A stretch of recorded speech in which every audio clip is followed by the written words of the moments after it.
Hello, ladies and gentlemen. Thank you for everyone who showed love and support on our part one of our conversation with Parmesh Verma. We have part two coming. Don't you worry. It is going to be coming out very soon, but we wanted to make sure that we sat down, made it as perfect as we possibly can so that you guys had the best viewing / listening experience. But in the meantime, we have a stellar episode with up and coming NHL superstar coming straight out of Mission, BC, straight out of the Summit Center, Gage, and we are happy to sit down with him. If you're curious about what it takes to become an NHL player and the mindset, the drive, and the whole experience of getting drafted and what that's like, this is the episode for you. Gage has been one of the most humble guys that we've sat down with. If you're an up-and-coming athlete in any sport, this is an episode that you are going to want to watch. Make sure you check out Gage this upcoming season as he plays for the Tampa Bay Lightning after he just had an amazing season with the Crunch in the AHL with the most points on his team. This is an episode that you're not going to want to miss, and don't worry that part two with Parmesh Verma is coming very soon. So we hope you enjoy this episode. Everybody have a great rest of the day, and this next NHL season, although we might be Canucks fans, we're going to be cheering for Gage as well. So enjoy this episode. Alrighty, ladies and gentlemen, welcome back to another episode of the House Talks podcast. Today, we have a very important guest on, up-and-coming NHL superstar. We got Gage Goncalves. We try to go over the last name a few times. I can't pronounce words today, and that's my best attempt at it. Gage, thank you very much for joining us, my friend. Yeah, thanks so much for having me. Yeah, you nailed it. We were one take and we're good. Absolutely. There we go. Yeah, so for all those who don't know, Gage has just signed a 1-year, 2-way contract with Tampa Bay Lightning. It's super exciting, bro. You're in the off season right now. What's life looking like for you? Yeah, it's really good right now. It's kind of a little bit more comfortable now that we kind of got that contract signed. Kind of can just take that mindset and just kind of focus it going into next year. And we have a little bit of opportunity in Tampa this year, so hopefully I can just have a good summer, go into training camp early and try and make a good impression. Absolutely. And you played 2 games in the show last year. What was that experience like? Because you've played with some great teams in the past, Yale, one of them being included. What's the level of skill difference, and what was that? Was there like a moment where you're like, holy crap, this is a different level, or how was that for you? Yeah, it was kind of like a whirlwind, like the whole way it happened, like just like getting the call, like went to my coach's office down in Syracuse in the A. He said like, hey, here's your plane ticket, you're going to the show, kid. So that was a really cool experience. And then just getting there, it was nuts. You know, I've been at training camp with those guys like Kucherov and Stamkos and Hedman for the past couple of years, and just, you know, now being on their team, like trying to contribute to a win that actually like matters throughout the season with them trying to make a playoff push. It was super fun. It was awesome. But yeah, the skill level there is just like second to none. I think just kind of the speed from the AHL or like pro hockey in general to when you get to the NHL is it's just another step. Like the way that pucks get turned over to defense to offense is probably the biggest thing for me. Like if there's a little opportunity there, nobody's hesitating to make that pass to stretch for offense. It's right down your throat right away. So that was kind of the biggest little challenge, I guess, just how quick the transition is throughout that first game. But yeah, by the second game, kind of felt a little bit more natural, and the nerves were a little bit out of me after taking the lap and everything. So yeah, it was good.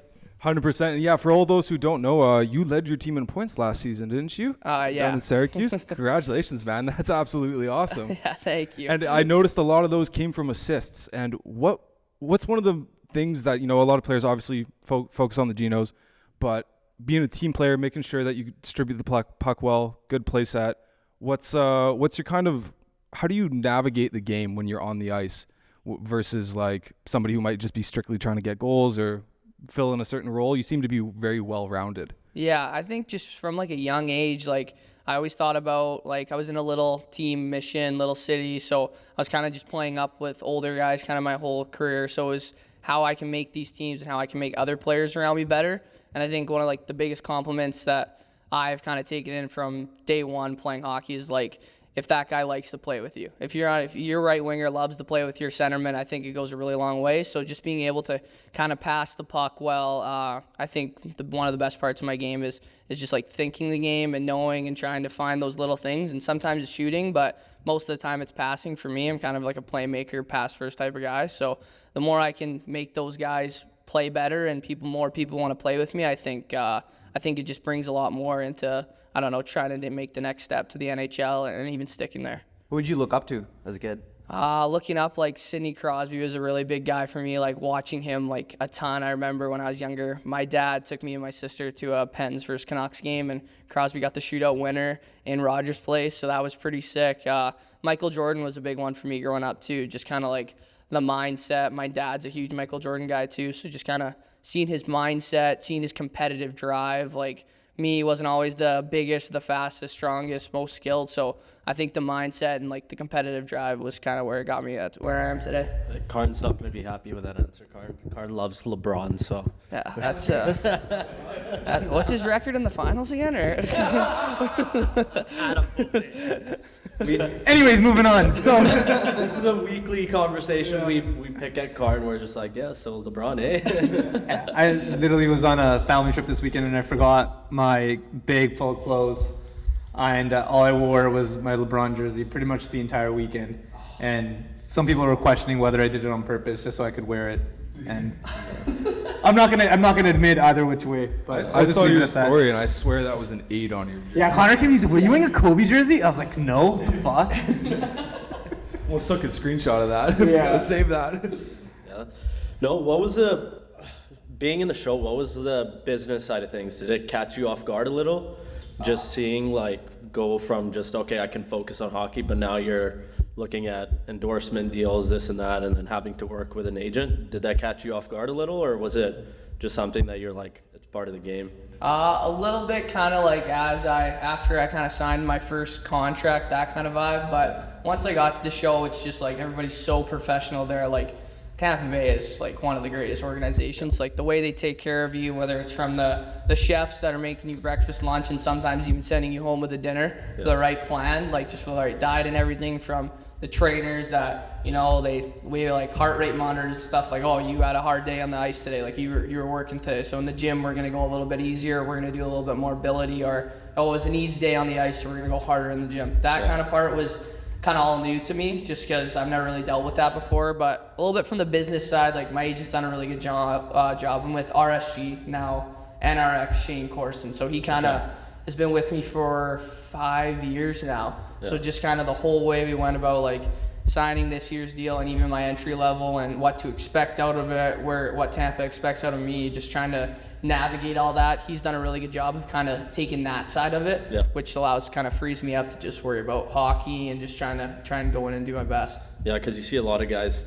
they get into the nitty gritty and they focus too much on the extras rather than just focusing on their game. So that's probably a huge thing, to just be able to focus and have a good team around you, right? Yeah, it's huge. It just takes so much more added pressure off, right? Like, you know, it's in the back of your mind a little bit, like, you know, you have to play well to get paid. That's business. That's why you play professional hockey. So for him to do all that and kind of take that workload off me, it really helps kind of the mental side of the game a lot. Is there any training that comes with that too, Gage? Like you're prepped, like when you do get drafted and things like that, you get sat down, but whether it's your agent or someone from the organization to kind of teach you what kind of things are before you get into it, or how does that kind of work? Yeah, a little bit with the agent, kind of how to deal with media, how to deal with kind of like, you know, social media is so big right now, so kind of how to deal with that, how to post the right things, how to do that. They kind of do that. I think a big part of it was my parents growing up, just kind of staying away from social media and trying to, like, you know, like endorse yourself, put a good brand out there for yourself and for your family, but not try and get into that. But the NHL actually does a really cool thing that I went to last year. It's in Virginia. It's called the Player Orientation Presentation or something like that, preparation. And they kind of bring in a bunch of guest speakers that talk about their deal with addiction or, you know, sexual harassment or that kind of stuff, and just how to kind of navigate that, what to stay away from, what to look for. Because, you know, like when you get to the NHL, especially the big name guys, like they're going to be, I don't know, like scams and stuff like that come a lot more their way than it would my way right now. But just kind of how to deal with that, how to push it aside, and how to kind of just go through it and not worry about that and play hockey. Sweet. A lot of players are starting speaking on social media. You see the guys like PD being harsh into like showing some sort of drip and like having that social media presence. The NHL hasn't had that. Is that something that you're in the game now? Do you see it shifting more to that? Like you have the Austin Matthews, the Petterssons, and they're all making sure they look good. They're posting on social media. Is that becoming more regular out there, or is it just player by player right now? I think it's definitely shown a lot. I think, ever since like I was young, like it was always the kind of the 2-word answers in the interview, and you wear the suit and everything. So it is kind of cool to see how like the NHL is kind of adapting and like growing their game into something more. Like I think like Arizona didn't have a dress code this year, so like they allowed their guys to like wear whatever they wanted for game days. So like, that was kind of cool. And like Toronto, kind of the same thing, and Vancouver. So it is pretty cool to see like Matthews and Petey like to be able to wear like. I know like Matthews is good buddies with Biebs or whatever, so he gets to wear a lot of the Drew stuff to the games, and you just get to see like, I don't know, a little bit more of their own personality more than just like how they are in the day-to-day and they're professional. So it's kind of, I think it's pretty cool with how they're kind of mixing up the outfits or getting to say a little bit more stuff, show a little bit more of their personality. I think it's really good for the game. Oh yeah, especially Michael Bublé telling everyone he was on shrooms at the All-Star Yeah, game. that was wild. Yeah, Let's say. It was good publicity. It Like, was. You look at it, a lot of people were talking about it, so it brings an eye to the game, No. which is what you need, right? They've come a long way from pucks in deep and good team effort. That's all it used to That's always the be. go-to. Before that, I think Pucks the- in deep and the good big team catch effort. they had was when Drake was at the All-Star game, and after that, it went back to just the same old, and like you would only see like 1 or 2 players go off the path that everyone was taking. Like I think Brendan Shanahan back in the day at his locker room, like acting like he was on the bike, but he was just giving an interview. Yeah. Like you barely see that, but now you're seeing it more often, right? Like players actually show their personalities. Yeah, I think it's so good for the game. It just grows it more into a whole new fan base, or people that are like trying to get into hockey that haven't really started. I think they get to see a little bit more flash like they would do in like the NFL or the NBA. So yeah, I feel like hockey keeps growing, and that's just awesome for the players and for the fans. Definitely, because out of all the sports, like hockey guys got some pretty funny and interesting personalities. I'm sure you've had a lot of teammates throughout the years, whether that's from the professional level or just like beer league guys like us. Like there's some characters out there, and for whatever reason, I mean, they were kind of sheltered, kind of growing, but that's just the way the game was, you know what I mean? Like you have a lot of old school guys that are still in the game today that they just, you know, it's all about the team, it's all about winning, and the results matter, which I 100% respect. But just where we are with social media, like you said, Gage, I feel like that's how you grow the game. That's how you get more and more kids into it, because when you look at it, more and more kids aren't joining hockey like they used to. Obviously, that's affordability, right? But the other part of it as well, you got to show like a desire to play, because I'm sure all of us that have played, like we chose to play for the most part, and we continue to play because we just loved it, right? Getting hurt at beer league nowadays, so Yeah. it's the love of the game. Getting hurt at beer league, but still choosing to play. Why? Well, because you love it, right? But no, that's wicked. What about your come up, Gage? It'd be so interesting to hear this. One thing of our podcast that we always love to shed light on, to get people on, especially local people that are doing some pretty amazing things, such as yourself, and just showcasing that to everyone and letting them know that, hey, you can do it too. So what was that like for you, growing up in Mission, playing at Yale Hockey Academy, WHL, NHL? Like, take us through that. Yeah, it was kind of definitely not like the easiest route or the most forward route. I think at like Yale, like I was still growing. I didn't really hit like a growth spurt. Like I was probably like 5'6" or 5'7", still in grade 9. So I was still kind of powering through. I think our Yale team was really good. We did really, really well that year, and I think we had like, I think it was like almost our whole team got drafted into the WHL except for like me and like 4 other guys. Wait, you didn't get drafted into the WHL? No, What? I got passed upon. So yeah, so it was crazy. So we kind of like dealt that, and I was playing baseball at the same time too. So I had to kind of make a choice between baseball and hockey, and I loved hockey more, and I thought there was more opportunity for me. And then I played major midget with the Fraser Valley Thunderbirds for a year, and then I got a couple calls from Everett Silvertips in the WHL, and they started looking at me in my 16-year-old year, and they decided to sign me, which was really big. And then I made it 17, and I think I only scored like 1 goal the whole year, my 17-year-old year. And then I just had a really good summer that year. You know, I focused a lot more on the offensive side of the game. I was a lot more defensive back in the day until that year. So I focused more on the offensive side. And then my 18-year-old year, I think I had like 34 or 33 goals or something like that. So it was a huge jump. And yeah, Tampa kind of saw my work ethic that year and just how much I put into the game and how much I loved it. So yeah, they took a chance on me in second round. And then yeah, a couple of years of pro, and now we're here. But it's definitely wasn't the easiest or, I don't know, straightforward path that a lot of other guys take. So yeah, I'm really happy I kind of had my parents there and my drive to kind of push me even after getting cut from the WHL, like my first year, like not getting drafted or anything, to yeah, being a first liner there. Definitely. And that must have been pretty hard to navigate as well. You see all your teammates kind of getting drafted, whether first round all the way to the 7th round, whatever it is, but they still got drafted. So you're like, kind of have to kind of rethink this a little bit, because it's unfortunate, but we see even now with the kids that come in through our store, the hockey academy, that they're like, you can tell that kids getting drafted or whatever, you can tell it gets to them a little bit, and they're like already thinking about their next 3 years, 4 years, which is great. But I think you're a great story where it comes like, if you don't get drafted, it doesn't mean that you're not going to do something great, because if you really look at it, you're 15, some kids are hitting puberty, some kids aren't. So you've probably already surpassed a lot of the kids that have gotten drafted, and you're able to keep going. So what was the mindset through that? Like, how were you just kind of keep going? Or just because you love the game, or? It was a little bit more of like a chip on my shoulder type of scenario. Like, I went home and I was kind of choked, and my parents are like, there's kind of two ways you can look at this. You can either just let it continue to be like that, just let it wash over you and just like take it, or you can kind of like, okay, like, let's go do something about this. Like, you know, you're better than that. You know, like, maybe you can be better than that kid or whatever. Like, are you just going to let it happen, or are you going to take some drive, take some initiative, or whatever you want to call it, but like, try and go get it done. So I really think I was always super competitive, and that kind of point is, I think, still big for me, and I still look on it like back now. Like, we do a lot of mental stuff with Tampa and everything, so it's like a good kind of driver for me that I think I'm the only one from that Yale team playing pro right now. So yeah, it's really big for me to kind of keep that chip on my shoulder. Like, you know, I was a late bloomer. I didn't get the hottest start, but I put the work in. I loved it so much, and it makes the work easy when you love it. So yeah, I've had a couple good summers, and I just want to keep getting better. Do you think that mindset, do you think that's something you're born with, or is it something you develop? I think it's kind of something you develop, because I think, like, I've always competitive when I was younger, like, cried when I lose that cards or whatever when I was 7 years old or stuff like that. But no, kind of having that chip on your shoulder is something you develop. I think if I didn't have that adversity, like if I got drafted to the Dub, if I played top minutes here at Yale and a bunch of minutes my first year in Everett, I definitely don't think I would be as good of a player as I am now. So I think all those little moments that hurt in the time definitely made me a better person, a better man kind of now.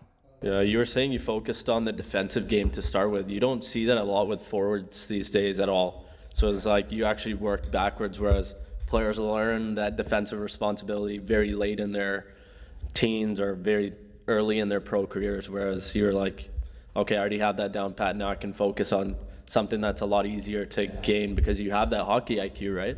So just seeing that, it shows you that it's not one path leads to success. There's multiple paths, and you can either sit back and say, oh, boo-hoo, tough luck, or you can say, you know what, I need to improve here, here, and here, and you get on your way and you just keep plugging away at it, right? Yeah, exactly. Yeah, it's like, it was weird. Like, I thought the game really well. I thought I watched the game. I played the NHL a million hours growing up, so I kind of knew a little bit more about like the defensive side of the game, on like how to shut down other teams' top players, and that was kind of the role I had at Yale, was just going out there against the other team's first line, trying to keep them off the scoreboard. Then we were kind of we let our big dogs kind of go out, go get the goals, and then our line would go out and try and shut them down. So I learned definitely the shutdown kind of defensive forward role from a young age, and then as I got older and older, we started kind of just dialing in more on the offensive side of the game. Like, when can I make that move through that guy's stick? When should I go down to the corner and tight turn, or shooting and passing and stuff? And that's kind of where like the passing came into play. Like,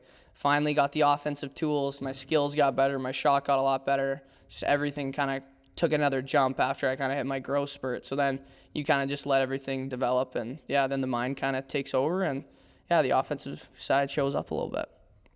Absolutely. One of the things that I feel like never gets talked about enough in sports is rest. And we actually just had a conversation downstairs with one of the moms, with one of the moms of the Yale kids, and big chip on your shoulder. I know competitive, like you always want to go. How important is the rest to you? And what's a rest day, or what does rest look like for you? Yeah, it's huge, especially now, kind of like getting a little bit older. I guess 23 is not that old, but still, just kind of like knowing your body. You know, you can go, like, we're training right now from Monday to Friday. We skate 3 to 4 times a week, and then we're working out every morning too. So like it's a lot on your plate, especially just trying to get in meals and driving out to like places to go find good skates with a bunch of other like NHLers and stuff like that too. So rest days, you really have to take advantage. I think that's kind of like the biggest sacrifice, because like a lot of guys' rest days can be like, oh, I'm gonna go have a couple beers with my buddy, I'm gonna go to the lake, you know, crush a pizza, or go to a restaurant or something like that. So a rest day for me is kind of just like waking up, finally getting a good sleep in, just kind of having a huge breakfast, hanging around the couch, maybe go for a walk or like do a little bit of stretching. I got some Normatec boots a couple of years ago, so I love sitting in those for hours upon hours and just kind of like not thinking about hockey or not thinking about the day, because I think every single day my mindset is like, there's got to be somebody out there working harder. There's somebody else that's doing more. So you really push yourself every practice and every workout to make sure you're getting the most out of you. So I think those rest days is kind of a time to just push hockey in the past. Don't even worry about it. Watch golf, watch a basketball game, play some video games. I'm a big video game guy, so I like to chill and just like, if not, just go shoot the shit with their buddies and stuff like that. So yeah, rest is definitely really huge for me. What's the video game you're playing right now? We just got NCAA football. Yeah. So yeah. They just comeback released that, this year. right? They just released that. So yeah, I just bought that like yesterday. So, Okay. What team are you rocking with? I like Iowa. Iowa's my dogs. We got to take them to the finals this year.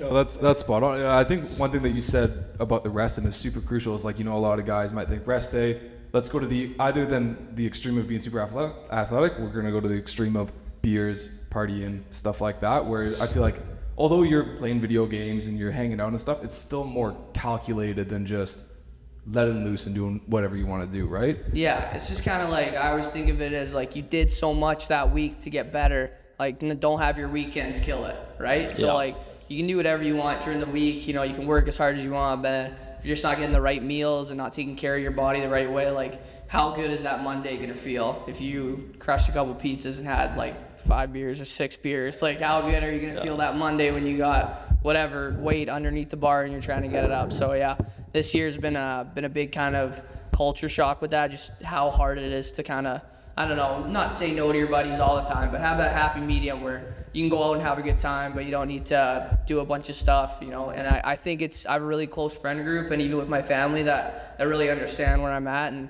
you know, sometimes I can't make a couple events or go do this or go do that, but yeah, they've been super helpful not to kind of hold it against me. And yeah, it's a good circle to kind of help me reach my goal. Everyone wants to see you play in Van next year, so yeah, everyone understands.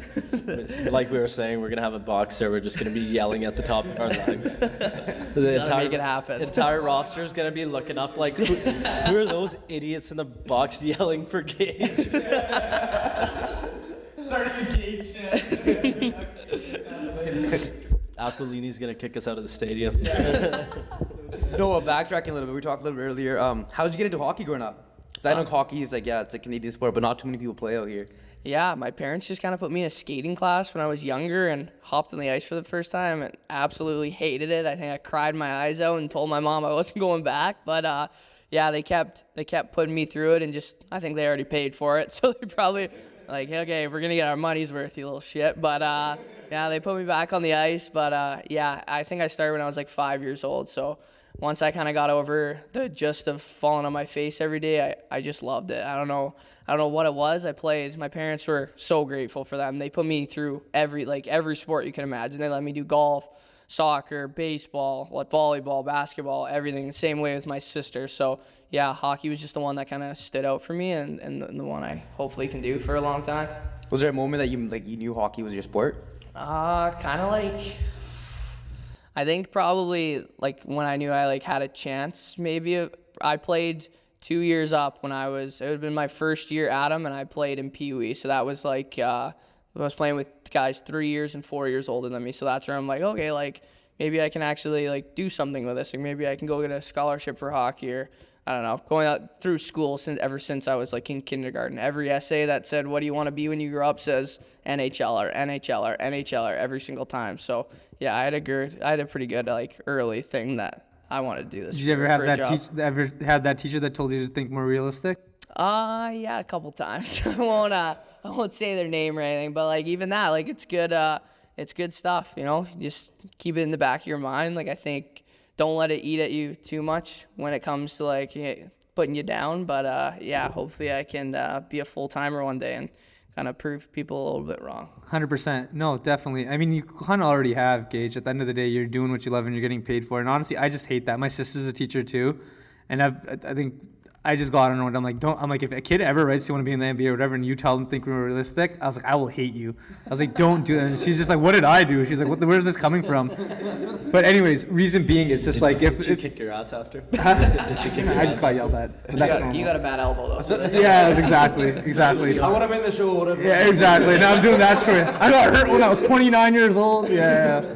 But no. The reason being for that is just like if there's a kid and they're like 6 years old, you're 7, they're 8, they're writing down and they're 100-word journal for the day for the teacher to give them a sticker what they want to be up, and you're just shitting on them, telling them to think more realistic. It's like, really, man? Really? Like you're really gonna do that right now? You're killing dreams for someone who just started dreaming, right? Exactly. Then it's just like, do you dare to dream after that? And think about their self-confidence and things that come into play there, because like you were able to get through it. You were able to, like, even not getting drafted in the dub and still kind of persevere and kind of build that mindset. But that's not the same for everyone. Like we know a lot of guys growing up that they didn't make their AAA team, for fuck's sakes. They stopped playing hockey after, or their parents completely took the desire and the love for the game out of them because they were too hard on them. And it's unfortunate. We see it now. Obviously, like, no one that we know very close, like these kids, but we can just see it. We can see that parent in the stand, like, completely losing their shit, or like you can tell the kid's coming with his head down. You can tell the parents walking freaking 100 feet ahead of them. Like you can tell there's some animosity there. Yeah, but you see that with all these guys who are making it pro too. Like I think Jajar Kara, we were trying out for Major Midget. He got cut from the same team, got cut Junior B. Then he kicks it to Prince George, makes Junior A, and he's Rookie of the Year. And it's like, you never know where it's going to take you. Just put in the work, have that dream, and just try following through with it, right? Yeah, it's tough. Like, yeah, I don't know where I'd be if I didn't have kind of that good group of family like behind me to kind of help me and push me. So yeah, it's really tough on kids, and they're just so young, right? Like the dub draft comes so early, and you know, a lot of parents just want to push their kids and give them the best opportunities possible, and that's like making it one sport or putting them through diets and stuff super early. So yeah, my parents were always big on just like, you're gonna be a kid, you're gonna have a normal kid's life, and you're just gonna, if whatever happens. So yeah, I could quit hockey tomorrow, and I know they're gonna be behind me and be proud of me still with everything I've accomplished. But it's not the plan for me. But yeah, I'm pretty lucky to. How was your draft year? My draft like year, like For the NHL? it was a pretty good year. were you at the draft, Gage? Sorry. I was supposed to be, but that was COVID year. So I actually had the draft at my house in Mission, which is kind of cool because I think it was like 50 people or 25 for the limit during COVID. So we kind of had an outdoor draft party with social distancing and everything, but it was kind of cool. My grandpa was a little bit older and kind of like was in the range for COVID, or let's like a little bit lethal. So he wasn't going to be able to make the trip all the way to Montreal, which where we were supposed to have the draft. So yeah, it was cool. He got to just come over. He lived 5 minutes away. He was over every single day for dinner and stuff like that. So he just popped over, watched the draft with me, and then obviously I got through and got drafted. So yeah, I think it was even better. Like I loved it. I got to be at home with kind of all my family, my friends, and my grandpa. So yeah, it was a really good. What was that like, man? When your name got called, what was that like? Yeah, it was kind of just like it was a little bit of like a blackout moment. Like I remember like I looked at my phone right before they made the pick. They're like, Tampa's pick is in, and I look at my phone and it says area code with a Tampa, Florida number. I'm like, holy crap. And I pick it up. They're like, welcome to the Lightning. And then they said my name on the TV, and everybody, all my friends and family kind of screamed. So yeah, it was a crazy day, just from like waking up to like, you know, you're just sitting there like hoping you're getting your name called, like, come on. And like just every pick that goes by, it's like, all these people are here, like now my family's here. Like it's not like I'm just sitting out there by myself just watching it. So it was a little bit added pressure, but yeah, that pressure went away big time. Did you have talked to Tampa? Did you know there's a possibility to go there? Yeah, like I had a couple good talks with them throughout like the whole process. My sister and my mom actually like made these cookies with every single team logo on it the night before. And they were like, pick one, like pick a random one that you think you're going to go. And so they did the first round the night before, and then they do the second, the 7 after. So I just grabbed a cookie, and I'm like, I'm going to go to Tampa. I'm like, they have a late second round pick. And they're like, oh, okay. So I kind of called it, but they leave the room, and they're like, no freaking way. Like I wasn't ranked that high, so they were like, no way he's going second round to Tampa, like maybe fourth round to Montreal or Chicago or something like that. Like 2 other teams I had really, really good talks with. But yeah, so I called it, which is kind of nice. I picked a cookie and said, yeah, why not? So, Talk about manifesting. yeah, I want to manifest more. Yeah, no kidding. Just manifest us in that box yelling your name. Yeah, exactly. We're manifesting. No, I'm manifesting literally right now. We got multiple people manifesting it. But growing up in BC, were you a big Canucks fan growing up, or? Yeah, huge Canucks fan. Like, even if I don't get to see the Lightning hoist the cup, I think probably my second pick would still kind of be the Canucks. So yeah, it was a little bit tough. I remember like when they lost in 2011, like, yeah, just like bawling my eyes out that night. And my parents were like, yeah, you don't got to go to school the next day. It's okay. So I was like, thanks. Yeah, that was a heartbreaking one. So you see all these new guys coming in from BC, and they're all harsh Canucks fans, right? You got Celebrini, standing in the stands, leading some chants. It's cool to see that the BC hockey games actually start to come up that big, and you're having all-stars come out of here, whereas we never used to have that, right? So seeing you go second round, seeing those guys go first overall, Bedard, Celebrini, and then still stay close to the Back-to-back years, BC roots and like actually stay connected. It's nice to see, right? Yeah, it's good. It's really great. Like, I think it's just grounding from, like, you know, they're still so young. So like they're like 19 and 18 and stuff. So you're like still a kid technically. So yeah, it's pretty cool to see all kind of the BC boys, like just kind of we all come back to here, and it's, I don't know, like I love living in BC. Like, I think it's one of the most beautiful places. You have the ocean, you have the mountains, you have sand. I think you got a little bit of everything. So yeah, we got a good group that skate out in Burnaby and other places. So yeah, it's always fun catching up with them. Any team you did not want to get drafted to, or was it just like, someone take me? Oh, no, I'll be happy. Any team. I'm super, super happy it was Tampa. Obviously, I think they won the cup that year, so that was awesome. So, on the bubble. Yeah, it was the bubble year, so they won the cup before they drafted me. So I was like, whoa, like I just went to the. They beat the Canadians that year, I think. Yeah, they beat Montreal. And then they won again the next year. Yeah, went back to back. Back to back.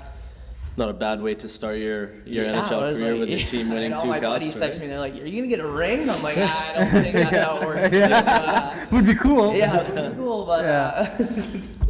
Even going to those camps, who's one player that you looked at, you're like, okay, this guy's good, but you saw them at camp and you're just like mind blown at how big of a change and how big of a jump that is? Yeah, probably Kucherov. Just I was gonna ask the same question. Yeah, like the way he just, like the way he thinks the game, his edge work, like his stick handling, like everything is just, it's perfect. Like it's why he's one of the best players in the world. He works so hard at it too. He's on the ice like an hour before practice, and he's just picking up rims, off the boards, backhand, forehand, passes through the slot for the power play. So it's just like his work ethic and just how he can slow the game down and then speed it up at different times is just what makes him such a dominant player. And then his passing ability is second to none, like 120 assists or whatever, or 100 assists or whatever. Yeah. Wasn't he a late pick too, or something?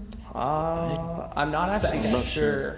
You're the stat guy. I'm the stat guy. I'm gonna search it. I'm pretty sure he was. There's something like that. But he had a great year out in the K too, right? No, he did. Where he like had the most points for someone under the age of like 20 or something. I think so, yeah. I think they're comparing him to Michkov. You know who's also getting pretty good job right now? This man right here. Yeah. Yo, want to know something weird? As I just searched it up, guess what round Kucherov was drafted in? Second round. Yeah, second round, just like you, Gage. There you go. There you go. There you go. 58th overall. What were you? 60 seconds. 60 seconds. So It's there. it's there. Yeah. No pressure. No pressure. No, but the cool thing about that is like you see all these players how good they are. People never really talk about their work ethic off the ice. So you seeing that, it probably makes you push a little harder too, right? 100%. Like just like it's so easy for him. He makes $9 million. He's a 2-time Stanley Cup champion. Like to take a day off and maybe I don't want to do that today. But him going on the ice every single day, doing other things to get better at the game. I'm like, how can you even get better at that? And he always seems to find a way. So just watching his work ethic, how dialed in he is, like on the ice, off the ice, taking care of his body, just like he's so just direct with everything he does. Like whether it's just touching pucks off the boards, the way he's grabbing it, to the way he's passing to Pointer in the slot for that one. just everything. He's just got so direct, so into it, and just, yeah, that's why he's the best. Crazy, but it's good for you that you get to learn from so many all-stars on that team, right? A lot of players come in, like you look at the Chicagos and all the other teams that don't really have a star player.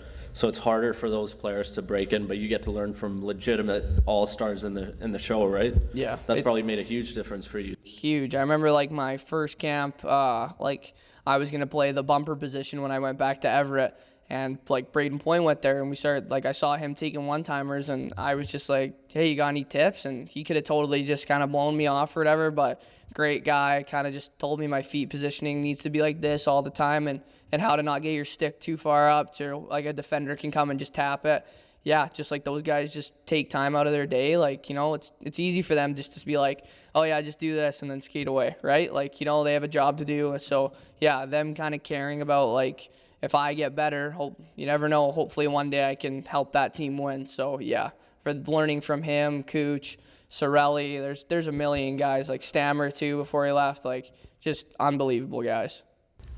Was there any like a coach, player, like a family member that like pushed you, that you leaned on a lot, like to help your hockey career go? A little. I'd even say like my mom. Like she was so big for me. Like she didn't really like push me or anything, but like drive me or like talk to me about my game. But it was all just like, hey, how are you doing? Like I lived away at home when I was like 17 for the first time, so like she'd call me like almost every day. Some days I wouldn't pick up, but no, just kind of check on me like, hey, she'd always kind of bring me back to reality. She'd be like, hey, are you having fun? I'd be like, yeah, I am. And you know, it's tough down there. Like you're 17. Like I wasn't playing a lot. I was playing fourth line, third line, not putting up the amount of points that I did the year before. So like I had like 15 points in my first year in the dub, and before that I had like 87 in major midget. So it was like, holy crap, like am I gonna do I have a chance at this? Like, can I even make the NHL? So it was a little bit of self-doubt, and she would always kind of refocus me or just like kind of snap me out of that thinking of it all as a business and just be like, are you having fun? Like, you're playing good. Just keep working. Just keep working. You know, it's going to pay off. Like, don't lose hope. So that was a big part of me, just kind of growing up, and even now, just kind of, she always comes out and resets me every once in a while. That's cool. But it's like, you know, talk about like moving away. So I know all these kids want to get drafted, but they're still so young, and they move away and they're alone probably the first time in their life. Become a 17-year-old. So you're living with billets, I'm assuming? Yeah. How was that experience, like living by yourself as a 17-year-old, and you had all this pressure of hockey, but you're all alone too? Yeah, it's tough. I was lucky enough to have like a billet brother. He was a year older than me, so that was kind of nice to like have him to kind of share the experience with. But like it's a lot different. Like you go to school in the morning for 2 classes, then you go straight to the rink after, you go on the ice, and then after, all the older guys did their workouts in the morning because they don't have to go to school, they're all done. So then we would have to, like the 3 or 4 of us would have to go work out after, like after practice at like 3 or 4. Then you have study hall that night, and then you go home. So like you're gone from like 8 a.m. in the morning until like 7 o'clock at night, like every single Monday to Friday. And then you're playing games, and you're going on the road trying to keep up with school and everything. So like it's difficult. Like it takes a toll on you, but just kind of having your family in the back door, and then like the group of guys on the team, like you're so close to them. So it was super big for me to have kind of like my billet brother, Reese Vitelli. Just he was in the dub a year before me. He played 16, so he kind of went through it all. So yeah, I leaned on him a lot. Just like, how do you keep up with school? How do you deal with if like, you know, you're not getting played, you're not putting up points, like how do you deal with all that? So yeah, he was a really big help. Because a 17-year-old that can turn south real quick, right? Yeah, like you've seen it a million times. Guys go to these like, I don't know, like little cities over like all around Canada and the United States. Like it's hard not to like get into stupid stuff or go somewhere that you probably shouldn't be, or do something you probably shouldn't be doing. So yeah, I was kind of lucky enough to have that guy to kind of set me straight. And I had a great billet family too. I had a different billet family after my 17-year-old year, so I had 2 families down there, and they were both unbelievable. Yeah, you think about when we were 17, the amount of stupid shit we did. I don't even doubt you 1 second there. It can go south real fast. Like you probably have friends who you see it where it's like so much promise, and then they get 17, 18, 19, and it's just like off a cliff for some people, right? Yeah, it's tough. Especially when you got that much going on for you. Yeah. So many things have to go right. You know what I mean? In order to like kind of take it to the level that you want to take it. So many things have to go right.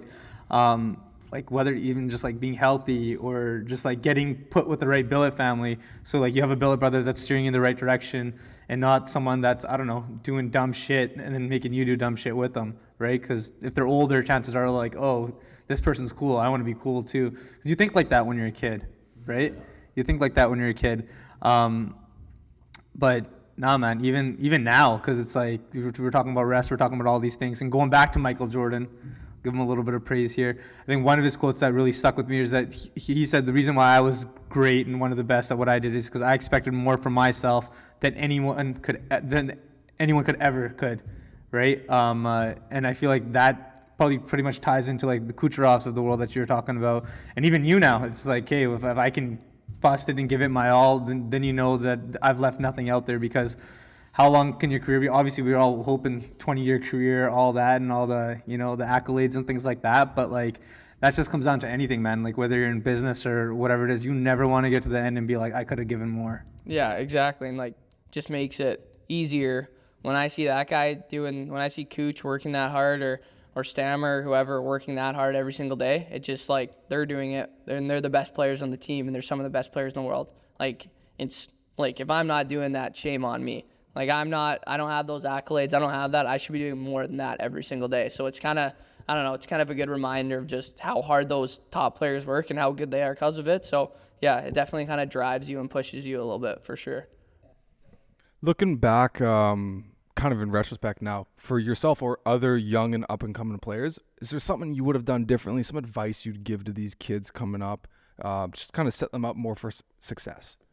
Yeah, probably just like, I don't know, for me, just like maybe a little bit cleaner of a diet when I was moved away from home my first time. I think that's is like you're eating out so much, like you're getting home from road trips at like 2 a.m. and 1 a.m. after 16-hour bus rides, and you know, it can become a habit if you go to like McDonald's every night, or you're going here for dinner, you're going out for dinner, like you don't really get a lot of home cooked meals. So I think that was kind of like, ever since I turned pro and I'm cooking my own meals, that's kind of been like the biggest thing for me, is how to transition into like, am I getting enough protein in for this meal? Am I getting enough carbs? Am I doing this? So that was probably the biggest thing for me kind of growing up. Just like, I think if I dialed in my diet when I was that 17, 18-year-old, like still kind of developing, I guess I burnt it off. I was lucky enough. Yeah, But, good metabolism. Yeah, thank God for the good metabolism, all those freaking Chick-fil-A runs. But I think that's like a big thing, especially if you're trying to make that next step. Yeah, because I think like a lot of kids, they might think, okay, I can burn it off, but it's like, are you burning the right fuel off? It's like, because you know, you can put like any gas in a car, but it's going to run better on better gas. And so if you put good food in your body, 5,000 calories of good food or bad food, you still might be able to burn it off. But if you're eating junk food and it's all this crap, sugar, whatever it is, like you're not going to recover as quickly. You're going to be more bloated, and you're just not going to feel good, right? Exactly. It just helps so much. No, that's refreshing to hear, because one thing that we always tell these kids, their parents even, that they come in, some listen, some, I don't know, probably just nod and off they go, which is completely fine. But I feel like more and more are starting to listen because we've been here for a little bit longer, and you know, we kind of built that trust. And what we tell all the kids, it's like, hey, you line yourself up against your teammates or anyone out there. The chances of all of you training, your training regime, all that, you're probably doing the same thing. A lot of you, right? And then after that, then it just comes down to puberty, you know, your natural athletic ability, your mindset, those things. But how can you be different from them? And what we always tell them, it's just like your nutrition. Your nutrition. If you can edge them in your nutrition, if you're eating the right meals, if you're supplementing the right things and things like that, I'm like, that's how you can get your edge. That's how you can become that split second quicker than them, or a little bit stronger than them, or whatever it is. And those things compound a lot quicker than you think. If you have all those things in check, like, you will get better than the next guy, just because like, you're putting the right things in your body, because they might be overtraining, and that's a different argument for another day. But I mean, if you're able to put back in your body what it needs because you're beating the shit out of it, then you're gonna get ahead. That's just the way it goes. There's enough science, there's enough people such as yourself that can back that, and I think that's very, very true. No, it just helps so much, especially like when you're that young and you like learn how to make and like eat the right food. Like when you go away from home with these guys going to play in the WHL, or if it's they go play college somewhere or something like that, it just makes it so much easier of a transition to when you're cooking meals by yourself, or you're going out to dinner spots with like all the guys and you're knowing what to order, you're knowing what you need for the next day, and it just makes it like, I don't know, I think I would have had an easier transition if I did that earlier into pro than just like knowing how to cook for myself the first year, like what I need to be making, what I need to be putting in my body every single day so that I feel good for the next day instead of like the little, I don't know, feeler out phase or whatever. Yeah, because by the end of the season, you lose quite a bit of weight and size too, right? So if you have those right calories, it'll make a huge difference in your day-to-day life and your day-to-day game-by-game basis, right? Yeah, I think this is like the first year. I think I only lost like 2 pounds the whole year. So this was my first 2 years playing pro. I lost like 7 to 8 pounds every single year. That was gonna be my guess was gonna be 8 to 10. Yeah, it's crazy. You just like we skate almost every single day, and then you play whatever it is, like 68 or 72 games in a season, and then plus playoffs on top of it. So yeah, it's tough. The body takes a toll, but yeah, we love it. Isn't it Bobrovsky lose like 15 pounds a game of water weight or something like that? Something. There's another goalie, he was a Nikolai Habibulin. The guy, he had like dehydration issues, and he was like losing like 20, 30 pounds a game. My last year's goalie, Max Legacy, he would lose like 20 liters of water or whatever. It was like 20 pounds of water. It was crazy. He would have to have like 4 of these water bottles every single period with different types of electrolytes and everything just to keep him hydrated. I remember he had to come out of a game because he was passing out. Like he'd go down and cover a puck and it would take him like 10 seconds to get up. Like it's just like, I don't know, luck of the draw if your body's going to take it in or sweat it out. But yeah, especially for goalies, all that gear on, man, it's tough. You can probably speak to that a little bit. Buddy, I played beer league goalie, man. Not in the show here, dog. You got water in your water bottle? No, you got to have something else in there. I stopped taking a water bottle because I got popped off too many times. That's actually a good call. I ain't going to do that anymore, man. Yeah. Jazz would just come to the bench every few puck drops, and he'd be like, "Give me some water." Chug one back, go back on. No, but going to the pro, yeah. Did you have like a welcome to the pro moment? Or welcome to the show moment? Like a little bit. I guess like in the morning skate, they like put me in the middle of the ice after morning skate, and like all the guys kind of tap their sticks together. I think like during the game though, like the lap that was probably the most nervous I've ever been in my entire life. When I go out for your rookie lap and you're all alone out there, like, yeah, it's like we were in Tampa. It's like pitch dark, and then you walk on the ice and all you see is the lights come on, and I'm like, oh my gosh, like, yeah, this is... How was that experience? Very unreal, right? Yeah, it was crazy. I've never thought more in my life, don't step on a puck more. I was like, just keep your feet on the ice, don't cross over, like, just don't fall. So yeah, that was so cool. And then I had like my parents and girlfriend in the corner there, so I got to see them while I was kind of ripping around. I think during the game, when I remember I saw Cooch like fake a one-time pass right to point, top shelf goal. I'm like, wow, like, yeah, this is the NHL, like, welcome to the NHL. So that was probably kind of my moment. Yeah. I did kind of fight a guy my first NHL game too. Really? Yeah. So we had I was on the ice. It was like second or first shift. I guess that would be a better story for my NHL moment. So Chernak kind of got a puck flipped over him. He turned around and he got caught high. I didn't really see the hit. And I turned around and all I see him is like he's on the ground, and then this other guy for the Devils is standing up. So I was like, went over there and I just dropped my gloves and tried to throw a punch, but we both kind of just ripped down to the ice. And then we got up and he showed like my family on the screen up there, and my mom's like so nervous. My girlfriend's like fist bumping, loving it, and then my dad's just like, I don't even know, he's like stone cold face, like no movement. So yeah, it's a pretty decent clip. So yeah, doing that and then coming into the dressing room and all the guys are like, kind of, I don't know, the respect factor pulls in, because like those are your guys. Like I only played with Chernak for one game, but those guys, other guys in the room, played with him for, I don't know, like 8-7 years or whatever. So I don't know, it was kind of nice to just get that respect, and like they're like, good job, like you're on the ice, you're the closest guy to the pile, you got to kind of just go in and do a job there. Well, yeah, you earned your stripes pretty early with the team and the boys, right? So yeah, it was a little nerve-wracking. I don't know if I'll do it anytime soon, but Especially with the way some of those guys throw them. Oh my gosh, dude. Yeah, it's crazy. Yeah, and Chernak's a big boy too, so for him to go down, it was probably like, Yeah. hey, I gotta step in here. Yeah, I'm like, here we go. But Just yeah, close your eyes and start swinging. yeah. Journey's too good of a guy. He's awesome. So yeah. Is it true, like in like the NHL, like scraps is more like calm people scraps? Like they're like, should we go, and they go, or is it like more like chirping too? I think it's a little bit of both. I think like definitely like those guys, those fighters, and like guys that kind of play a good role on that team. Like definitely like nobody knows, like nobody's gonna go up to Revo and I'm guessing like chirp the crap out of him just with like the record he has and kind of like the reputation and just like the respect factor for him. So I think it's kind of a little bit more like, all right, my team needs a momentum swing. Like, are we gonna go? And usually they're pretty willing. But yeah, I think it's more that than just like chirping or like after a bad hit. Then there's like a insta shed and like you're just shedding the gloves right away. How do you feel about like the hockey, how it's going on? Like it's a big hit before. I remember when you grow up, a big hit was normal, right?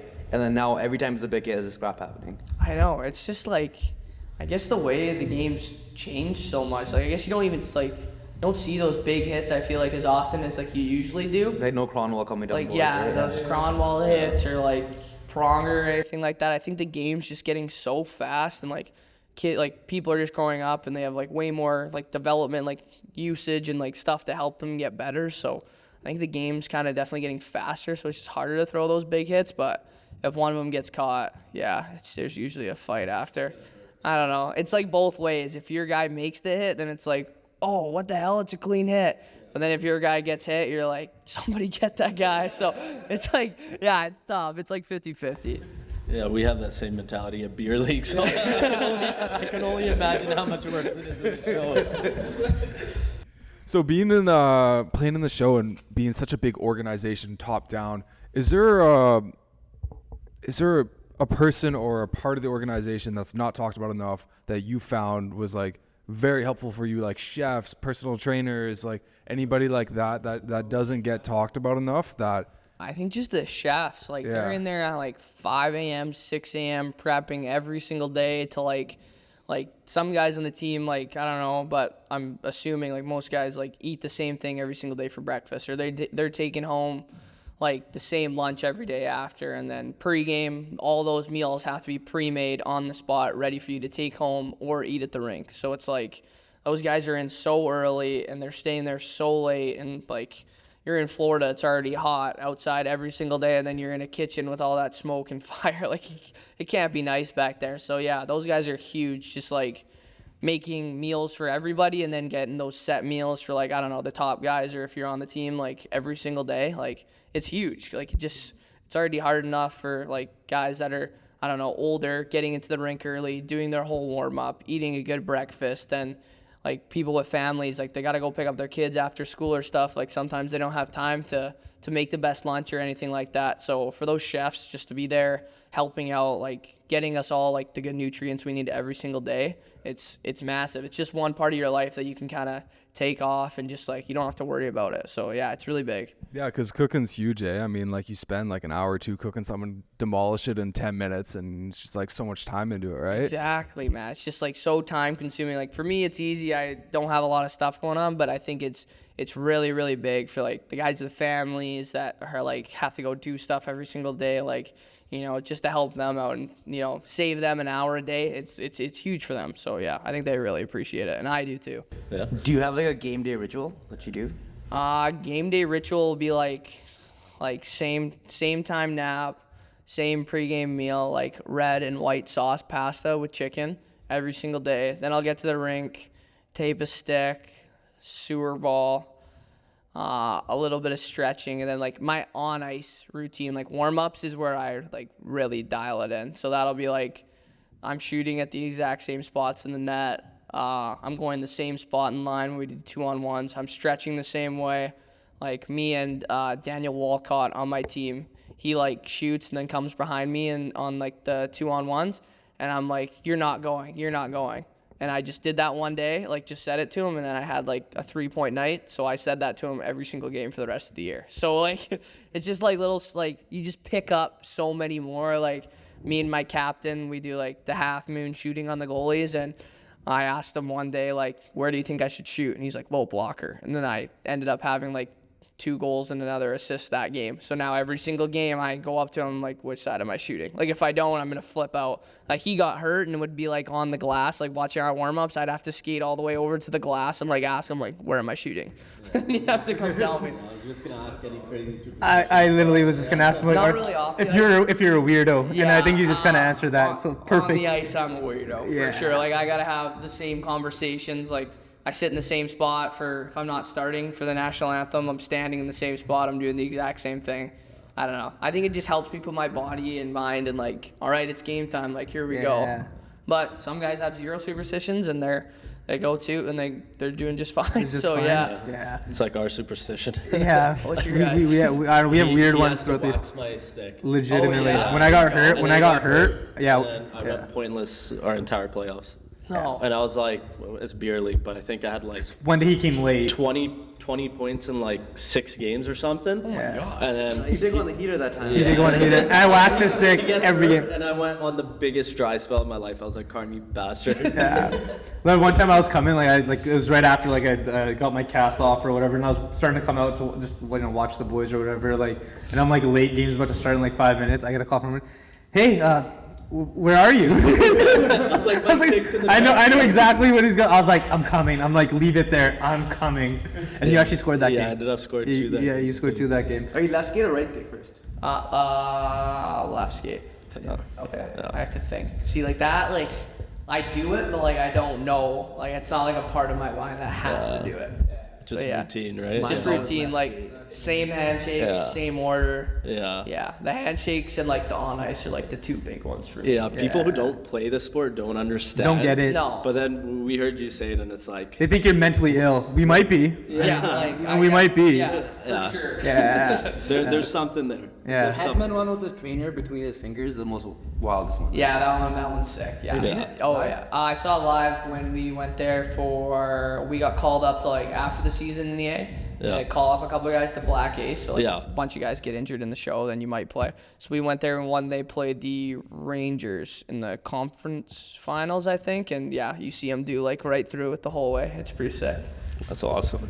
Good on the trainer, man. Any good chirps you've had dropped to you, or what's a best one you've heard and one that you've given that you can That's actually that you tough. can say? Yeah, that's the hard part. Maybe we return this Just off. get Connor to bleep it out. Should be 5 seconds of Just yes. Just keeps going. Damn, that's actually tough. I don't know, like a one that like doesn't make sense to me that I always hear all the time is like, or like not to me, but like other guys on my team is like, how the fuck did you get that contract? Like your agent's insane. Your agent's insane. Like just like, It's like, I don't know, guys that like thanks, I guess man. like yeah, and I'm like My agent got me paid, alright. yeah. I'd literally just reply like, so is your mom or something like that.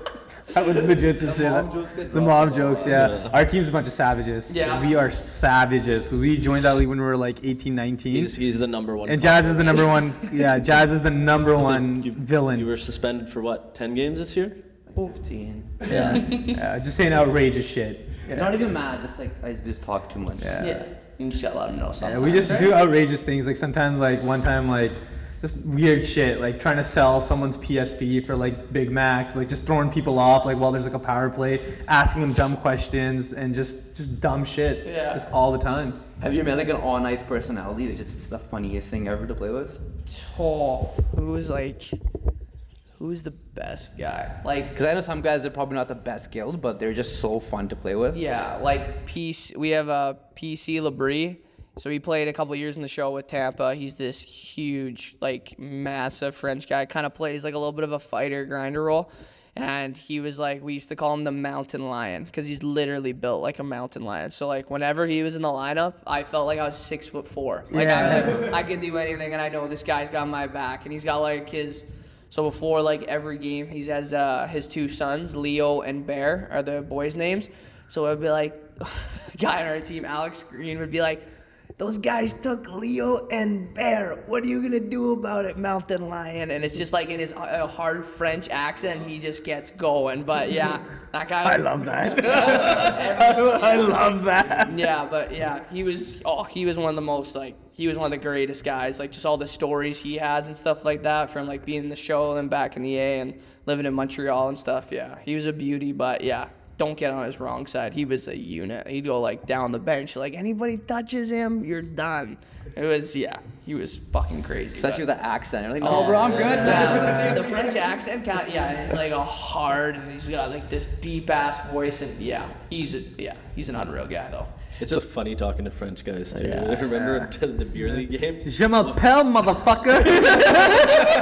We were playing against a team and they're probably the best team in our team, and one of their guys was French. Sick guys. And he just thick French accent saying something to Jazz, and Jazz goes, "Come see, come some, motherfucker." Made no sense. Made no sense. You're just confused. Bro, I'm just as confused as you. Yeah.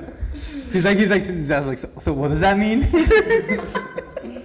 The boys lost their minds just because it was so weird to hear that, and we're like, Yeah. I don't think that means what you think it means. That's what I mean. The whole thing on hits, guys. Yeah, just say outrageous. They just throw people off. Like, what?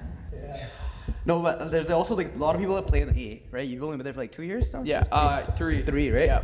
There's a lot of people that are full-time AHLers. Yeah. How do you think the jump to the NHL is? Like, because I know people that are fucking good at hockey just stuck in the A. They can't make that are nasty. Can't make the jump to the show. Like Nick Patan. Yeah, Like he was unreal growing up. Yeah, he was. Yeah, he still is an under. I met him at the HL All-Star game this year, Yeah. and he's like, unbelievable He's sick guy. at hockey, Yeah, too. Jack Rathbone for the Yeah. Canucks. Like, he was like What do sick. you think the and, main like, differences for those type of players, or players in general, to make the jump I up? think it's just like making the NHL is like so right place, right time. Like, you know, like you can be a top liner, top scorer in the AHL. And then like in the NHL, you're going to be a top line, top scorer. So it's like, it's hard. Like sometimes you got to play different roles. Like I know like if I make Tampa this year, like probably won't be like a top 6 guy to start the year or anything. So I'm going to have to play defense and stuff. And in the A, it was kind of ride and die offense. So I think it's just tough for some guys to kind of switch that in their brain and to stay in the show. But like, yeah, there's so many guys in the A that are so good that it's just like right place. Like that team in the NHL could be insane. It could be they're trying to go younger. It's a lot of things are just like out of your hands. Like you can play as good as you want and you might not get a call. So I don't know. It's tough. It's hard mentally to kind of, you know, you put up a point a game and you're not getting called up or something like that. Some of these guys out there, but it's just kind of, that's the business side of it. Like It's like Archie Baines this year. Like he lit it up in the A and then came up to the show, and it was like he had something there, but it was just something that was missing. You can tell he's still trying to adjust, Yeah, right? so it's like you have a lot of guys like that just never figure it out, because a jump it's not a small jump, listening to what you said, right? Yeah. So stuff. Yeah, Baines is a good buddy of mine. I Is played he? against him like growing up and stuff, and then he came golfing with me and my dad at the AHL All-Star game. Sweet. Yeah, When he's MVP, wasn't he? He was MVP. Yeah. He showed up, so like they had like really bad like weather over there, like hurricane winds and shit like Jeez. that. So he showed up like a day late, so missed like half all the 3-on-3 games, then showed up for like the last 2. And he like scored the winner and stuff like that. And I'm like, God damn it, Bainesy! Like, are you kidding me? Show up late, takes home MVP, gets out of there. He's like, just another weekend, I guess. But, he's What a an unreal beauty. guy. Yeah. I'm sure. Yeah, We're gonna try getting him on here too eventually. Eventually, we'll try. If he's still in, If we get the right that's connects. good. Yeah. How funny story about him. Like I played ball hockey with his brother one year, and this was when he was younger too, right? And this is like we were like I think high school, so like we thought we were sick, right? We're not like your level, but like for us it's ball hockey too. Relative. Pretty good at ball And then this player, but like anyway, so I didn't run too much. And I remember like we were like was playing, and then I remember Archie, but he probably doesn't remember the story. He was just like fucking around the hockey ball, like he was coming to shoot the shit, you know, just watch his brother play. He said, "You guys suck. I'm gonna go to the NHL." We're like, "Shut the fuck up!" No, you're not. And now then, like here, like 3-4 years later, like, holy fuck, this kid's sick. Who's this kid think he is? And it just proved you wrong. yeah, Jazz is banned from playing ball hockey. He tore both his hammies running. No. Yeah, that's why big boys don't run, dog. We had to put a restriction on his minutes for ball hockey. Yeah. You got a certain load, and once you hit that, you're done. He tells us, I think we were in playoffs for beer league. I didn't too. play playoffs. He didn't play, and I was like, how do you tear both? Like, I understand one. He's like, well, like, I'm so heavy, so when I stopped on one, I heard it pop, and then I put all my weight on the other one, and same thing. Yeah, I probably hit the treadmill after this. Oh man, no, that's wicked, man. No, before we wrap it up here, one thing that we always do that we ask all our guests that come on is just a message. I don't know, any kids, you can direct it to anyone that may be listening that's trying to do something good, that is doing something good or great with their life. What would your message be to them? Yeah, I'd kind of just like kind of take the wins and losses the same. Like I think you just keep it kind of a little chip on your shoulder, or have something that drives you. I think can go a long way. Like obviously, don't let it overcome your mentality or anything. But like the biggest thing for me growing up was just like trying to prove people wrong and trying to keep that chip on my shoulder to like keep going and like I can do this. Like I have a shot, and even if I got told no, like I never really gave up on it. And yeah, it's worked out so far. So hopefully I can keep her going. So that'd probably be the biggest message for other people out there. No, 100%. Great message. And this is someone from Mission, BC. You know what I mean? Some came from relatively small, big town, talking that made it all the way to NHL right now. Yeah, Tampa Bay Lightning. They weren't even called the city of Mission until recently. It was the district. Of That's what I we're mean. always the town. Yeah, we're just the town. Call it Yeah. Fish. It's so Don't let where you're from dictate where you can be. Yeah. Yeah, well, Definitely. Mission's still the greatest city on planet Earth. There we I go, tell baby. everybody that every single time, and then they look it up on Google Maps, and I get roasted. It's not a bad place to be, though. Yeah. Thank you. yeah. See, yeah, It's not a see. bad No, it's not, dude. One of It's my not buddies at all. told me yesterday, he goes, Mission's on the come up. I'm like, that's the first time I've heard that in my entire life. It actually So is. It actually I was is. pumped. It act- It's not on the come up. That's all we need mission. Yeah. See, there we go. There we go. Awesome. No, thank you very much, Gage, for coming on, brother. We appreciate it. Best of luck this season, and hopefully get to see you in Vancouver so we can get in that box and just start yelling. Yeah, hopefully Aquilini doesn't kick you guys out, but yeah. If we get kicked out because of you, that's completely fine. Actually, he's gonna call forehand. Like, which idiots did you sell this box to? Awesome, Gage. Appreciate it, my brother. Yeah, no, And thank you for coming on. That was Yeah. a great conversation. Thank you guys so much for having me. Eye-opening. Yeah, this was awesome. You Yeah. guys are like awesome. It made me so comfortable, and I it's just appreciate like that, man. just shooting the shit with your buddies. So yeah, thank Yeah, you guys so Appreciate much. that, bro. no, Appreciate wicked. it, man. Awesome, guys. Until next time, be good.